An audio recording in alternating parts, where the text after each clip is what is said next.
Welcome to Disability Empowerment Now, Season 3. I'm your host, Keith Murphy Dickinsini.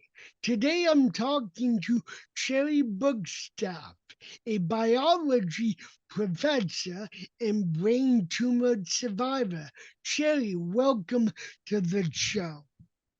Thank you, Keith. So tell us a bit about yourself and the impact of empathy. Effectively. Well, as you said, I'm a biology professor. I'm actually a marine biology professor. As you can see, I have lots of whale and dolphin stuff around me. And then 17 years ago, in 2006, I just started getting dizzy and nauseous out of the blue. It took 4 months for doctors to take me seriously enough to send me for an MRI, and they found a tumor that had to be removed right away. They said that it would be an easy tumor to remove. They actually called it routine, but then something happened, probably a stroke after surgery, and I was not able to recover as quickly as I thought. And I've had lifelong disabilities to deal with since then. Impact of empathy came about when I wanted to make an impact on healthcare people, on healthcare workers and professionals, because some of them were not as giving of empathy as I felt they should have been, given my situation. So what I did was I founded a nonprofit called Lifetime of Impact, where I went and I still operate that nonprofit. I go to schools and go to classes of healthcare students and talk to them and share my story and give them practical tips for connecting to patients immediately. And then later I found an impact of empathy, a business to expand on that expression of empathy to, healthcare professionals and everybody, like leaders who should lead with empathy. Anybody who has any contact with other humans should really be able to work in empathy into their daily interactions. So I think you already answered this, but just to double back, how did you come up with the name Impact of Empathy? And could you explain it in more depth, if there is more depth to that Well, title? there's not a whole lot of depth. I mean, I love the word. I think that empathy is something that everybody in our society needs to exhibit. And Amen. I think, and empathy can have a huge impact. When I first came up with a lifetime of impact, where that came from was in a moment of care. A healthcare professional can have a lifetime of impact. I'm telling stories now from medical professionals who, 17 years ago did something that positively influenced my life. And it's a forever kind of impact. So it really is a lifetime of impact. So where that came from was, in a moment of genuine care, you can have a lifetime of positive impact. And that impact comes from expressing empathy. So impact of empathy was a natural, came to naturally from lifetime impact. So, again, just to double back, why did you choose medical professionals as the target of the program? Right. Well, the experiences that I had when I was, a brain surgery patient, some of the nurses were really nice and kind, and some actually like scolded me for pressing my button too much, or some of the doctors would come in and do really invasive, painful, tests to me, and then leave me in an uncomfortable position, not not caring what I was going to be left with. And and I had a lot of that unempathetic treatment, and I had some really great treatment. but I thought that it was enough of an unempathetic treatment. And when I started talking to other people, other patients, and I'm sure you've experienced it too, that some medical professionals are just not very empathetic. And I thought that that was a really critical, skill for them to have, and to be able to express empathy, because patients are so vulnerable and so helpless and so much in pain. And and I came through this brain surgery having a voice, and I felt like I had a voice. I've been a teacher for 30 years. I had a voice. I did not have a fear of speaking, and I really felt like I wanted to make an impact for other patients who don't have that voice. So that's mainly what I wanted to do, is make an impact on a community that I could serve. Very good. So let's transition to, you're not only a biology professor, you're a marine biology Right. professor. I always love to know what triggers, for lack of a better word, Right. people's passions. Like, what is the genesis? What is the inception of where a person first encounters their passion, and when did they know it was their passion and not just something, oh, that looks interesting. And so please talk about what really empowered you to pursue marine biology. That's actually a really good question, because I grew up in Wisconsin. And in case somebody doesn't know the geography of the United States, Wisconsin's pretty much landlocked in the middle of the country. And there is a lake there, but there's no ocean. And there's certainly no whales. And that's what my passion was. So I grew up, I knew I wanted to be a marine biologist from the time that I was 7 years old. And what we did, my parents would take me to Chicago to an aquarium every year on my birthday. We'd go on vacations and I would be able to go to the beach. But I didn't grow up near an ocean. So I didn't grow up knowing what I wanted to do with marine biology. I just knew that I loved whales and dolphins and wanted to learn more about them. So I, grew up like that. My parents were very supportive. They, had me learn how to scuba dive and let me go off scuba diving when we were on vacation, which is tough to let your, teenage daughter go on this boat with strangers. But they would let me do that. And Wait, why is that tough for parents to let their that's a joke. oh Continue yeah, on. yeah. I mean, my daughter. Well, I won't tell you what my daughter's done, but yeah, I usually tell me afterwards, after you're safe. But they let me do that, and then they supported me when I came out to California for graduate school. I went to undergrad in Wisconsin, kind of got my basics in zoology and biology, and then came out here for graduate school.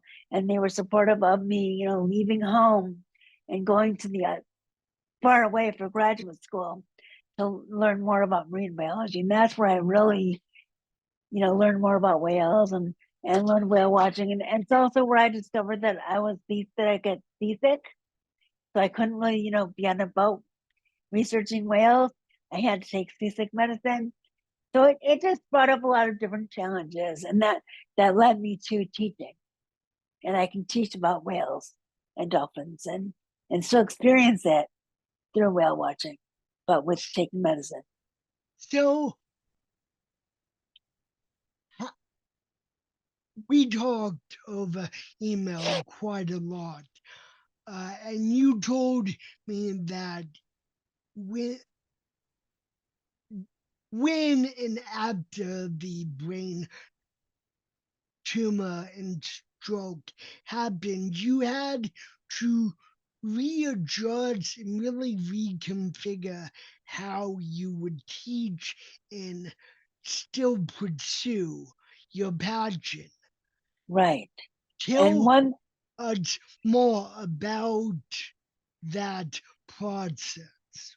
That's great. I was at the time of my brain surgery, I did have tenure at this school.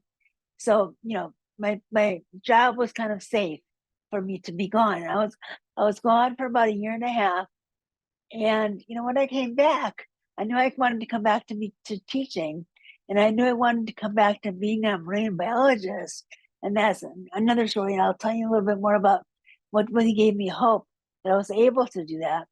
When I came back, I had to, learn how to navigate the campus with my different abilities.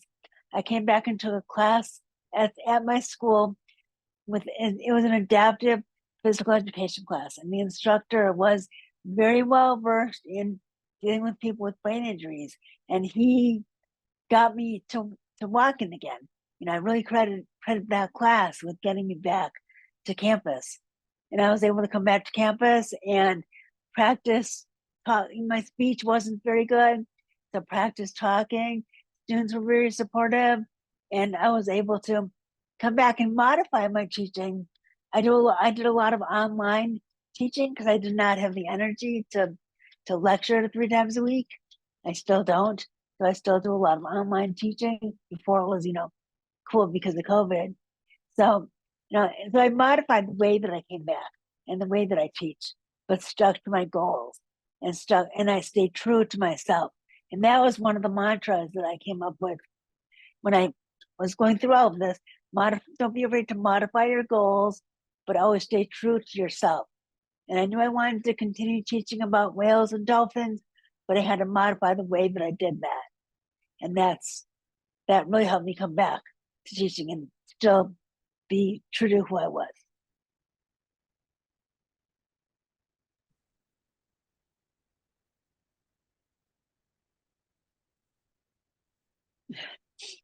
So you emailed me, and I'm always interested how people hear about this podcast because unfortunately, and it shouldn't be, it's a niche market. It's a very If niche market. you look at podcasts and look at automobile cooking podcasts, dating podcasts, A to Z, you will find hundreds of thousands.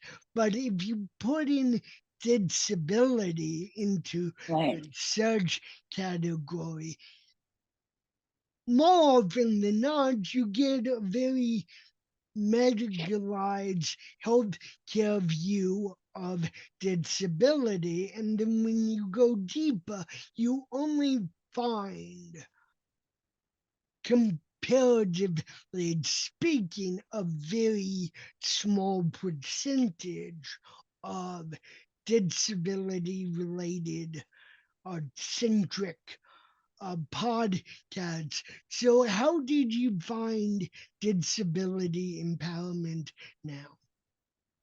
I actually signed up for this matching service called Podcast DB. And in this, you can search for podcasts and you can, pitch the host as I did to you with your story and see if they connect with you. So I found you through Podcast DB. And I don't know if that was something that you signed up for or that they actually look for podcasts, but I did a search for disability or disability awareness and found you. That I will have to check that out because right now I don't remember signing up for that. Maybe it's someone in my team did. I don't Right. know. I'm just grateful you found me and that Well, we'd thank you. started talking. Me too. And do you miss not being able to be on a boat, to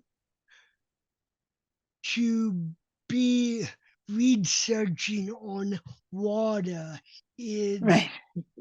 yeah, because when most people think of marine biologists, Right. outside of teaching, they think you're on You're a out on a ship boat. or, or in a research station somewhere researching and or Right, underwater somehow. right, right, And right, right. so, and obviously you're not. Do you miss that opportunity, or did the direction that led you to become a teacher really fulfill you in a way that you didn't expect but are grateful for? Definitely. I mean, I since I get seasick, I was not ever able to really do research on a boat, but I did have some short-term experiences that really got me in tune with that marine biology side. Plus, I always knew that I wanted a family too. So I didn't want to be, at the Galapagos Islands for months at a time. I wanted to be a mom. I wanted to be with my kids. So teaching is really the best of both worlds because I still do go on in a boat, just not regularly, not as part of my job, more as a vacation almost. I mean, I went to Alaska last summer and had an amazing experience whale watching, where the whales came right next to the boat, and it was, I wouldn't trade that experience for. I think that was an amazing Wow. experience. But that's the kind of experience that I have. I just don't have it all the time as much as a researcher would have. But it has to be make it part of my life in other ways. So, what do you read to keep up with the research and data in your field? And as a teacher, what do you employ in teaching about marine biology? Good question. I do actually look up articles, but the way that I find out about the articles, I know it doesn't sound very scientific, but a lot of it is on Facebook because a lot of the top researchers that I know of that I'm seeing at conferences and I'm friends with post their new stuff on Facebook. So when I see an article that they Imagine that. posted, right, they posted an article, a link to an article, I'll go read that article. So you get the article before it's ever published. And so you get brand new research that way. So that way I keep in touch. Plus there's actually a website called happywhale.com. And I know that name doesn't sound very scientific, but happywhale.com is where every researcher goes to find out where the whales are. Because what that website does is they let regular people, anybody who's out whale watching, take a picture of a whale's tail, upload it to this website, and then the website uses algorithms and facial identity and identifies that whale so you can track exactly where the whale is going throughout the world.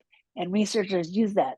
So every whale that I've ever posted, I actually get updates on when they're sighted again.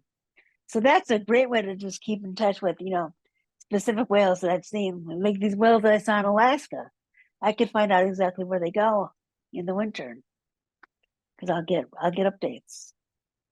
So we may have already touched on that, but there's a lot of marine life out there. There is, Dolphins, yes. all the birds to come to mind. Sharks are second most common. What was it about whales that drew you to that specific species of marine life? Interesting question. I'm really thinking back. I mean, it was dolphins at first. At first, it was actually fish.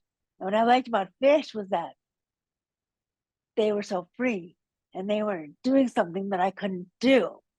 And that's probably where dolphins are just, since they do have to come to the surface, they're more visible, but then they go away.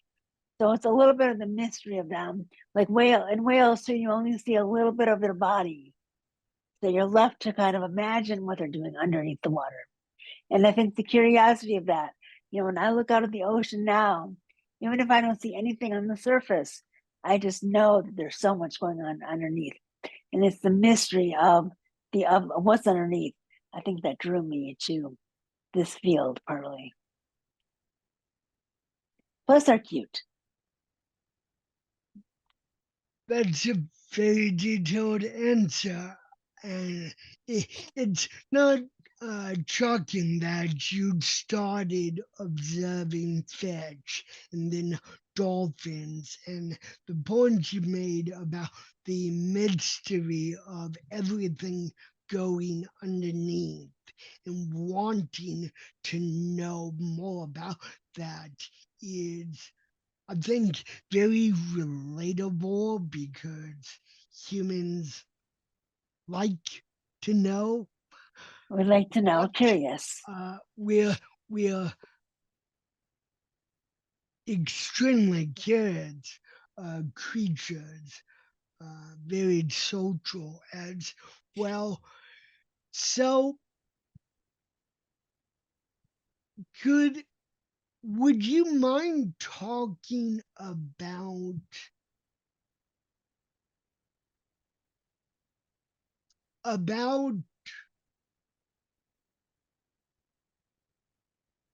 the aftermath of the brain tumor and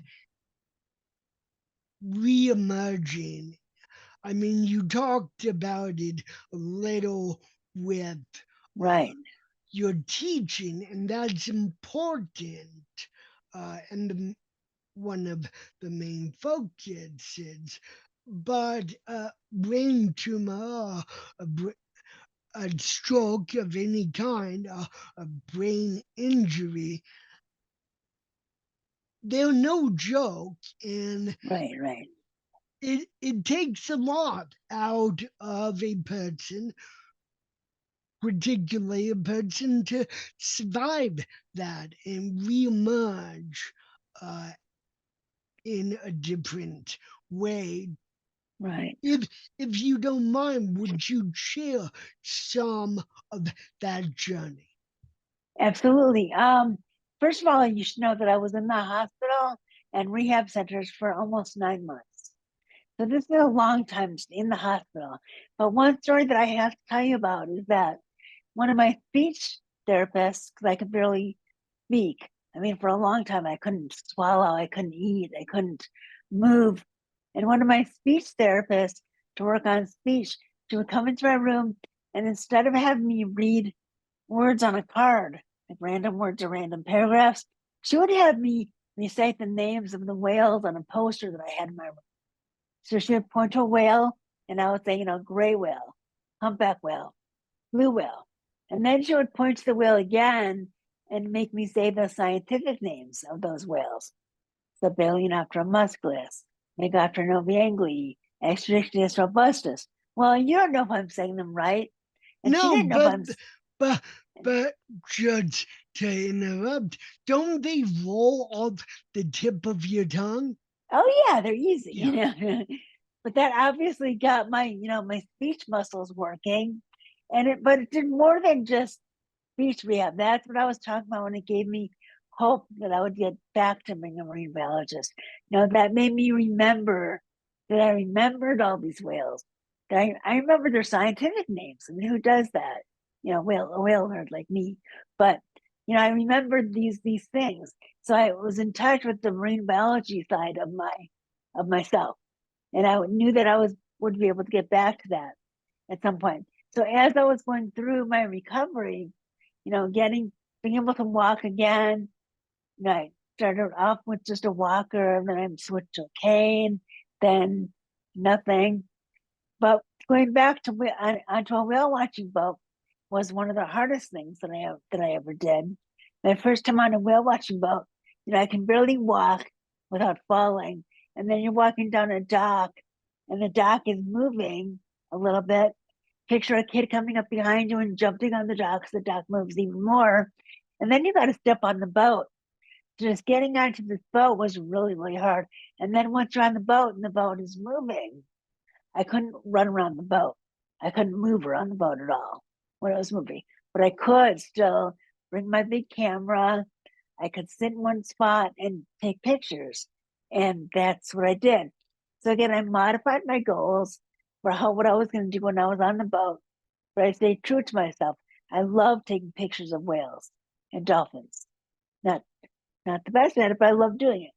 So I, still did it. And I still got on that boat and was able to go whale watching. And that's really how I get back to my marine biology side is still going out on the water. And here in Pacifica, where I live near San Francisco, we've been able to see whales from shore almost every year since 2015. We've been able to see whales from shore. So I'll go out and watch whales from shore. Just go to the beach a lot and watch sunsets. Just they have some connection to my marine biology side. Talk more about that because I've never seen a whale up close, just observing them from the beach or not on a boat.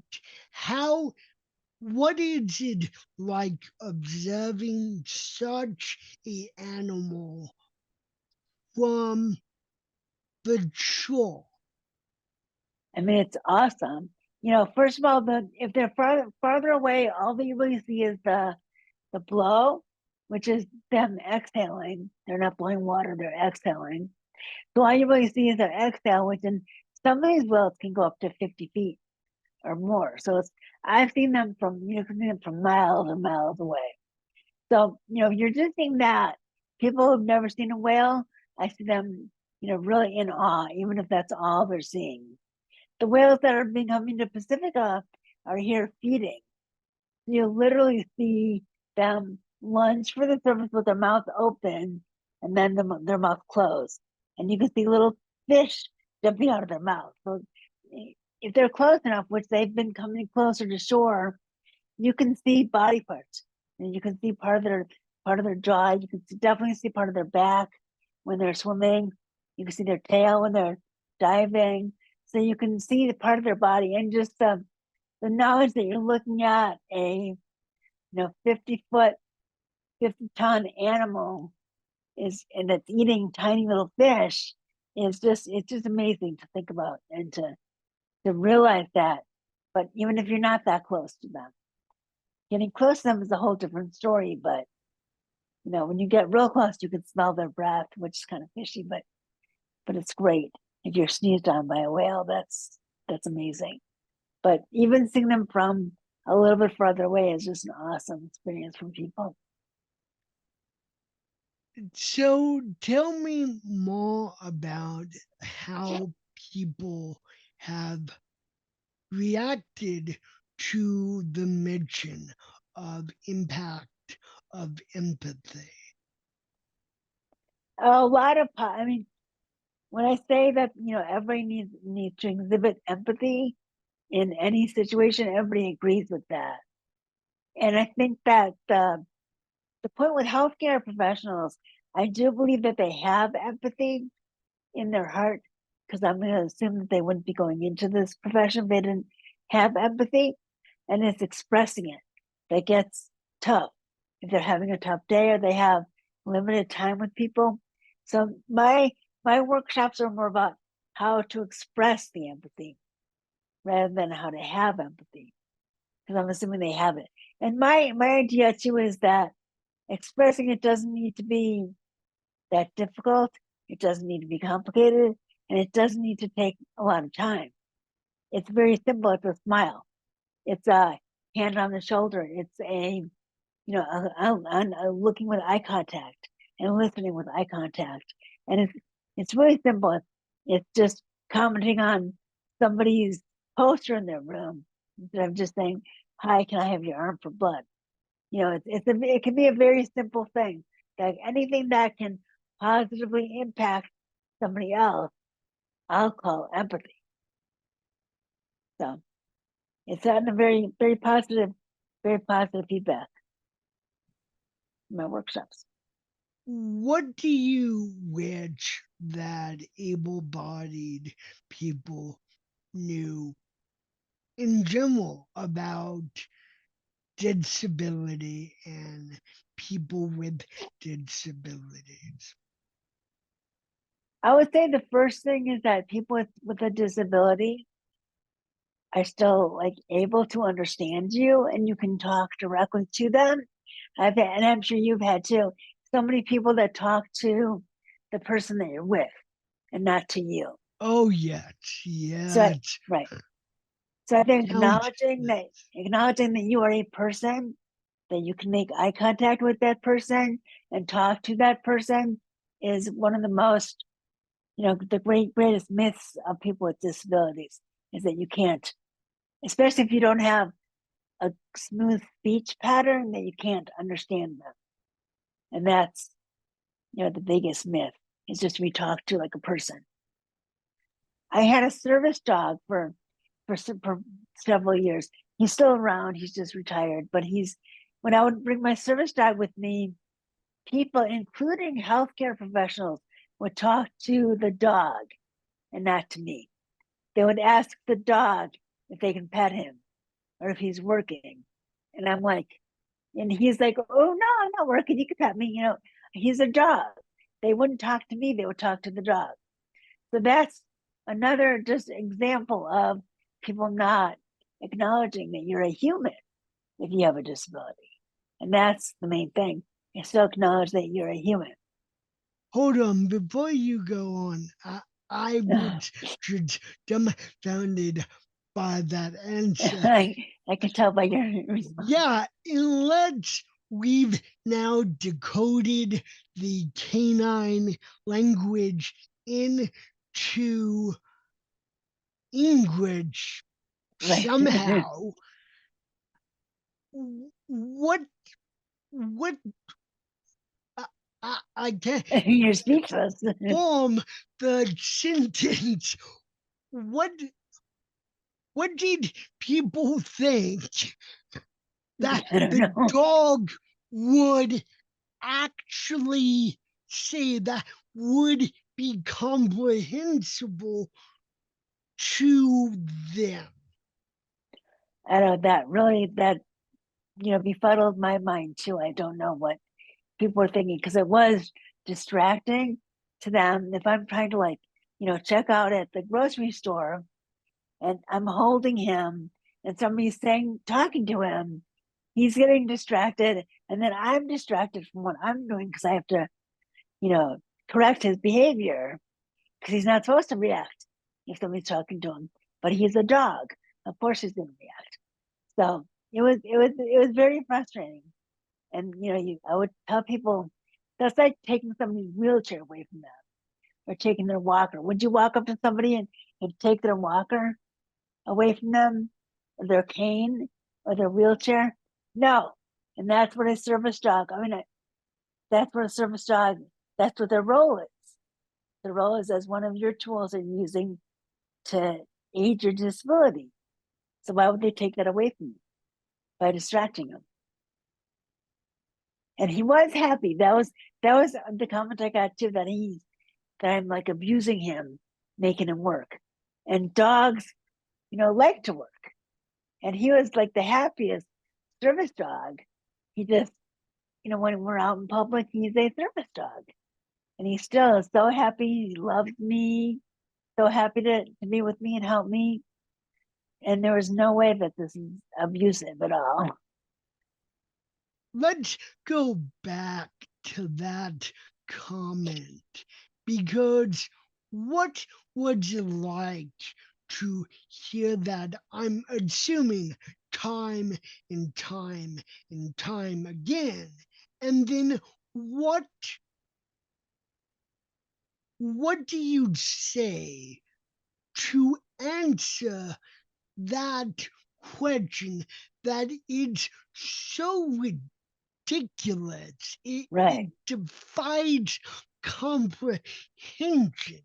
First, they talk to the dog like the dog can actually understand them, and give a response that they can understand. Right, And right. then they turn to you and tell you that You're you must abusing them. be abusing the dog, making him work, because otherwise he's the happiest dog on the planet. I'm really interested how a person would handle those situations.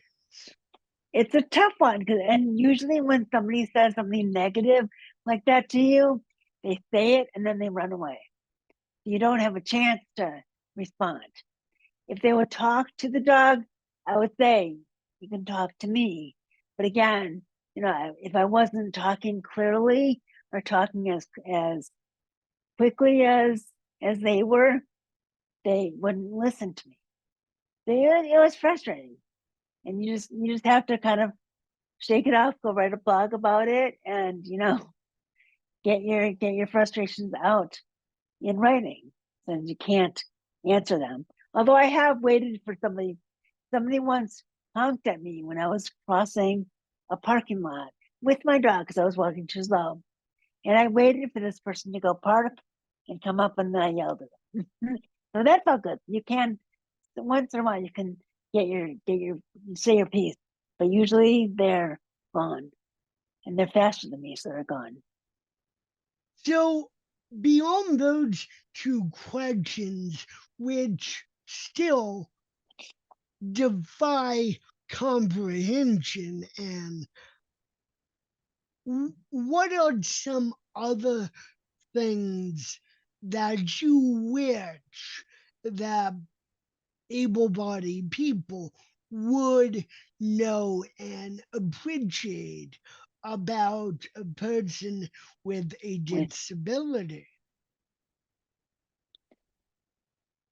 I mean, I would say understanding that the disability doesn't define you. It's not who you are. It's just one thing about you.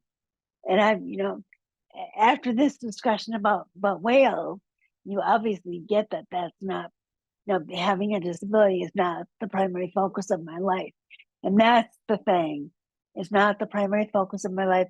I take a CrossFit class on Zoom, run, for a disability community, but still, I'm able to go and do other things and work out.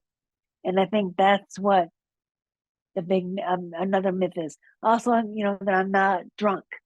People have said and assume that I'm drunk because of the way that I'm walking.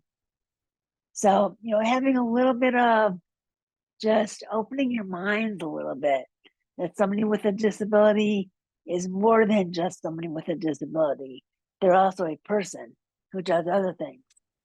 I'm sorry, I'm getting animated because I have experienced that exact same thing, except not really regarding my walk, but the speech. Right, People often think I'm either drunk, on drugs, or something entirely different. And the the drunk thing, it doesn't help that I'm half Irish, and so the the assumptions people make right, are, I mean, some are well-meaning, not the ones we're right, right, discussing, of course, but you can't paint them all with a broad stroke, but you right, also right. shouldn't paint them with a thin stroke, too. So,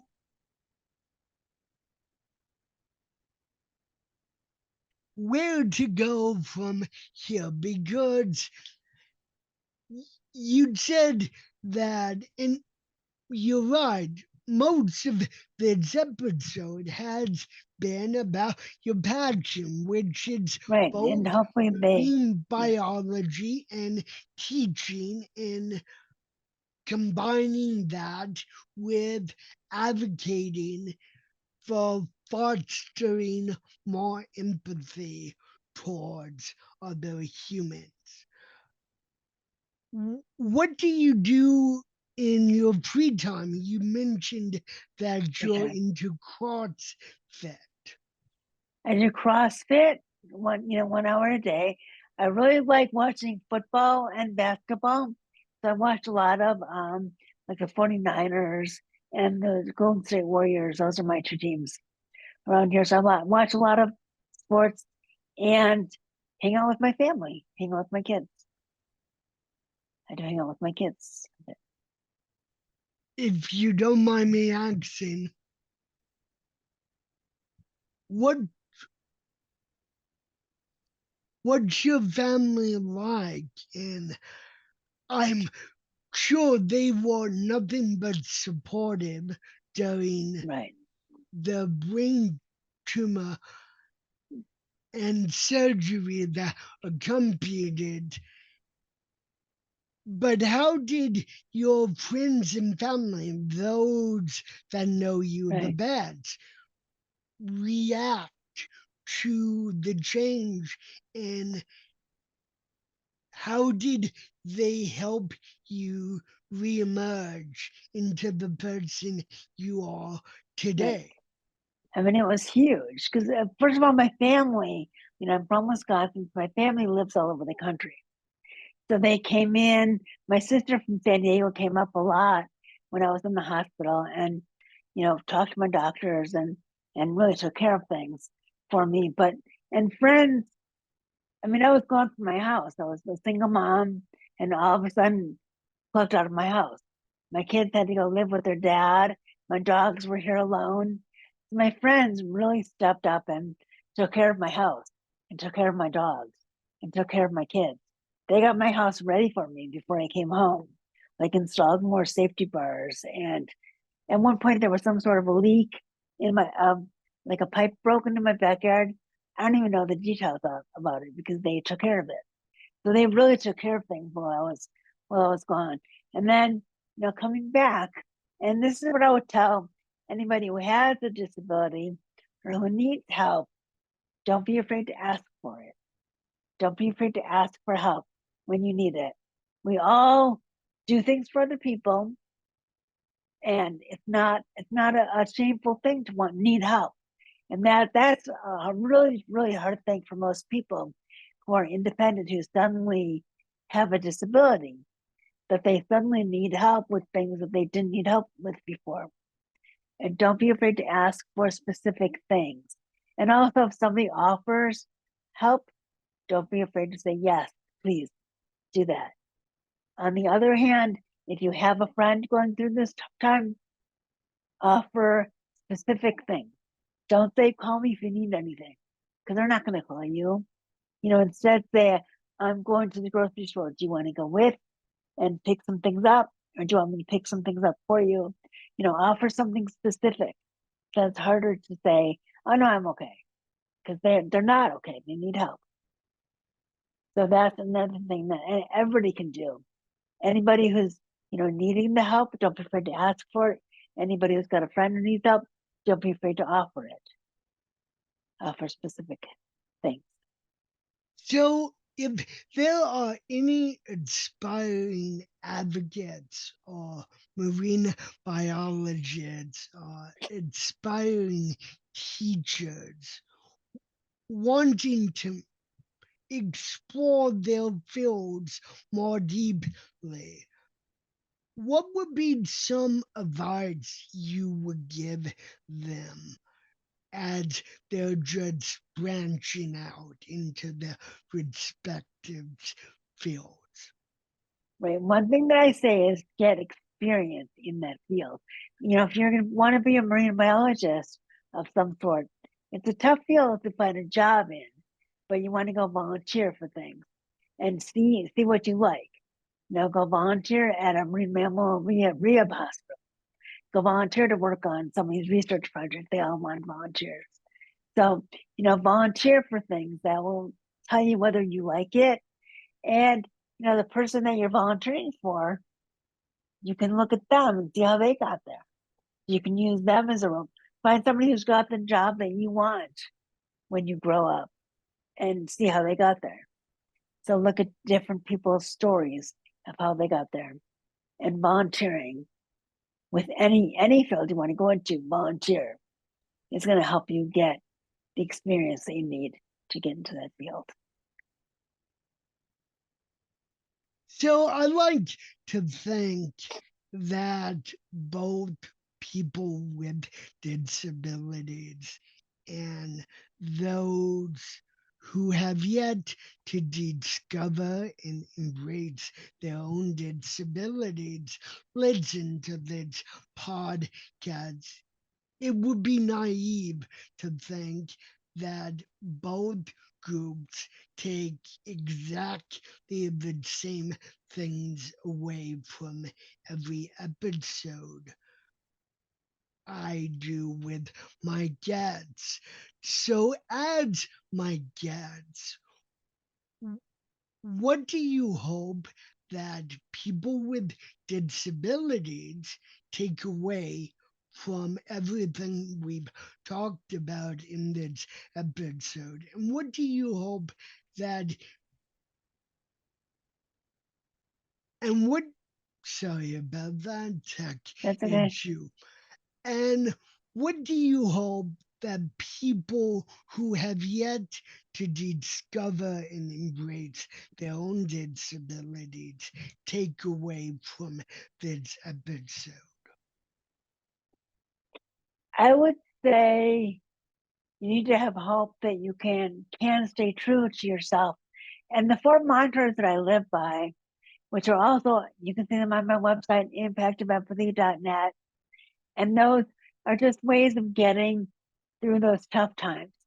And realize that it's okay to have tough times. It's okay to be sad, even depressed, but you don't want to stay there. You want to use the mantras and use whatever tools you have to bring yourself out of it and realize that you have a life outside of your disability. And that's, I think, the most important thing. You don't have to be, you are not your disability. You have a disability is one part of you, but it doesn't need to define you. You can be interested in other things, whether it's sports, whales, dolphins, whatever it is, art, photography, whatever you love, you can still love after you have a disability.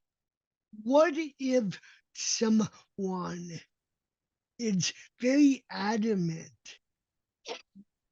that their disability does define them and that they aren't, that doesn't bother them because there are people who do have that connection Right. to their disability identity.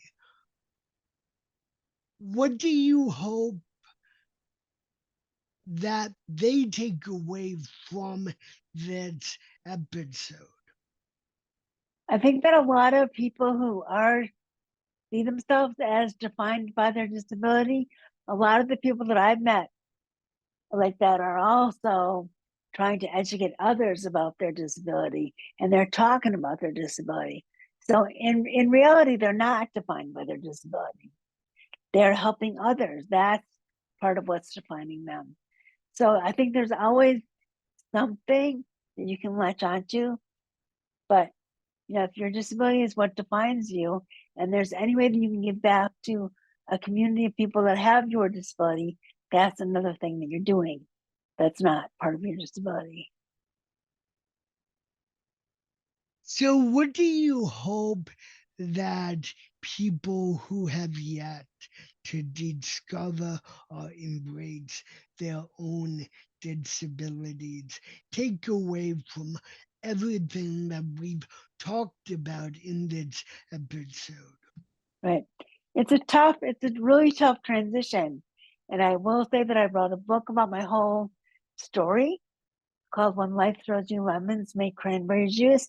So if you'd like to, see what I was feeling at that time, because I had some really dark times and dark days. And I think that it's really important to acknowledge that it's a really tough transition. But here I am 17 years later, a little bit more comfortable in who I am, and that part of myself. But that's a really tough transition. I think that acknowledging that you're going to go through that tough time, not sweeping it under the rug, but acknowledging that, but also acknowledging that there are moments of levity. Even when you're going through that dark time, you can still watch, an old episode of Seinfeld and laugh. And that's something that's not part of your disability. So I think finding any break from it while you're going through this transition, any break from what you're going through will later help you deal with what you're going through. You have to deal with it. It's going to be tough, but breaking it up into sections is going to make it a little bit more manageable. Well, Shari, I have enjoyed this interview immensely. I feel very honored to know you, and I hope you will come back and talk to me again Sure will. I'd love to. about your journey and your philosophy on living with a disability and adapting to it and not allowing it, in your words, to define you, but have it be an important part of your journey just the same. Right. Did I Thank get you. that correct? Yes, and you've actually made me think a lot, because these are questions that I've never been asked before. So it really made me think a lot. And I realized as I talk about it that it is true that I'm not defined by my disability. Nobody would, and nobody who knows me would say, "Oh, that's Shari." Well, people who didn't know me before might say she's a brain tumor person, but most people would say she's the 49er fan who likes whales. So that it doesn't define me, and that's one thing that I'm really realizing that as I get more comfortable with who I am. Well, I very much appreciate this chance to interview you, and I look forward to seeing you again soon. Thank you very much. I appreciate it, Keith. Take care. Take care.